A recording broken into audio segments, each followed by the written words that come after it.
So now what the philosophers forget, because they don't design things, is that what is the world? It's not such a difficult question.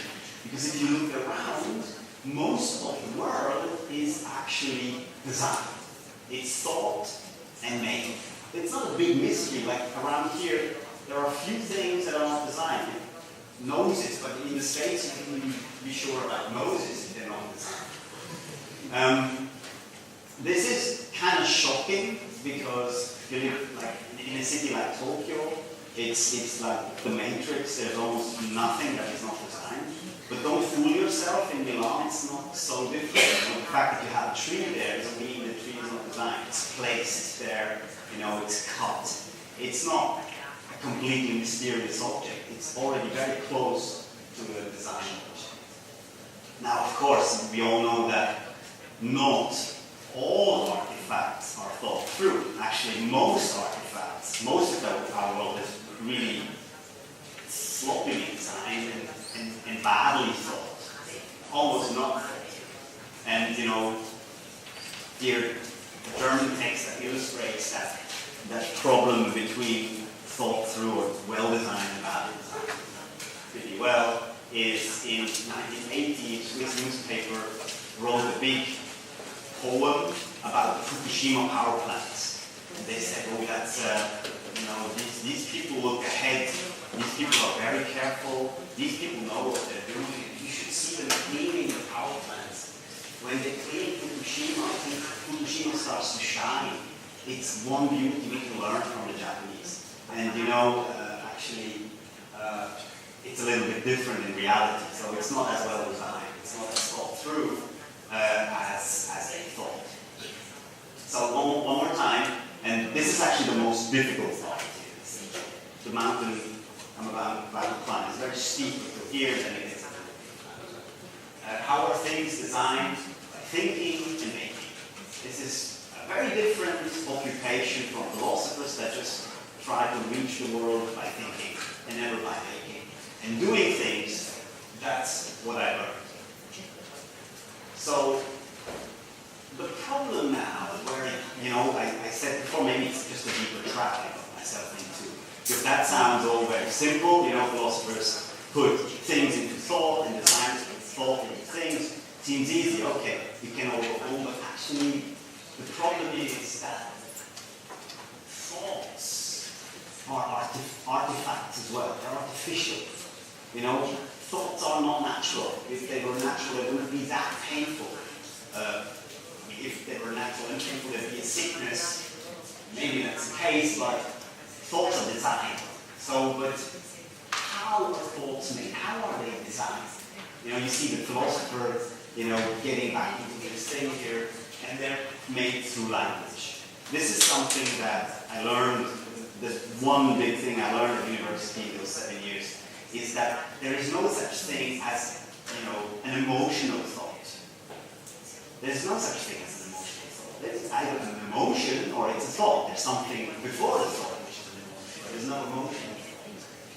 But there are different languages. There is, sign language, body language, verbal language, musical language, mathematical language, visual language. So you can actually think without words spelled out in verbal language. But there is no emotional thought. That's something that's very important. It's always a form of language. There are so many beautiful forms of language, we tend to forget that when we talk about language, thinking that it's only words spelled out. But let's focus. Let's look at verbal language because it's the one that we know best and the one we can describe best because we use language to describe. Like I said in the beginning, there's some form of an emotion that seems to be the most inner core of the thought. And then there's internal language. Usually when you use verbal language, inside your head, you actually spell out words. It surprises me often that when I tell this to people, they're like, yeah, no, I don't think so. My brain's special. My brain doesn't need words, doesn't need language, just thinks. No, it doesn't. What you mean is that you can also think with visual language or with musical language. But when you talk about verbal thought, it's always words spelled out.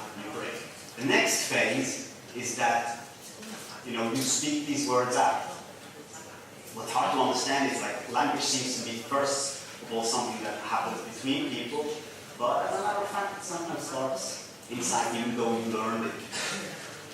So spoken language is the next phase, and there is something that also many designers tend to forget, that there's a massive difference between the spoken and the written language.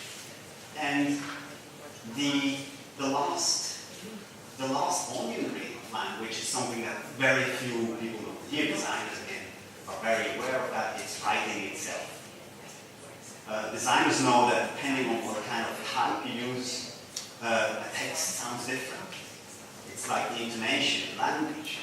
And so, often people ask what's first, and it seems, emotion, then internal language, then spoken language, then written language, then writing is more or less a thing that makes sense. But as a matter of fact, there's also the other way around. When you read something, then the writing is first. First thing you see is the typography, and then you pick up the written language, pick up what it would mean, when it were real language, spoken language. It enters your brain, and you feel something. But it's not that easy either, because as a matter of fact, these things are interdependent. Depending on, what type you use for something, the meaning changes. Depending on how you speak something, people thinking in a different way. Yeah. And it gets really complicated when you look at all the interdependencies, because, the typography can change emotion, the way you think. All these different levels talk to each other, they influence each other. The fact that, for instance, it's impossible to learn Swiss German has a lot to do with the fact that there is no written language. So there is no pattern for the spoken language where everybody knows, actually that's how it should be.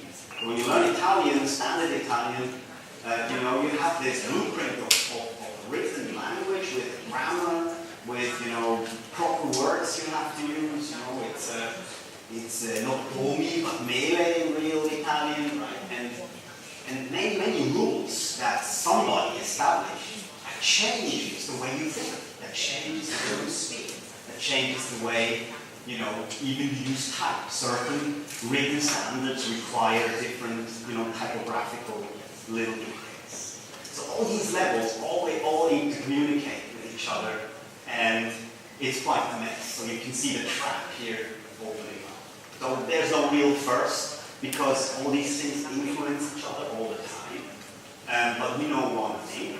The most clearly designed language, the most obvious language, is the written language, because it is the kind of language we use most often, and it's the kind of language that most people have been working on building over the thousands of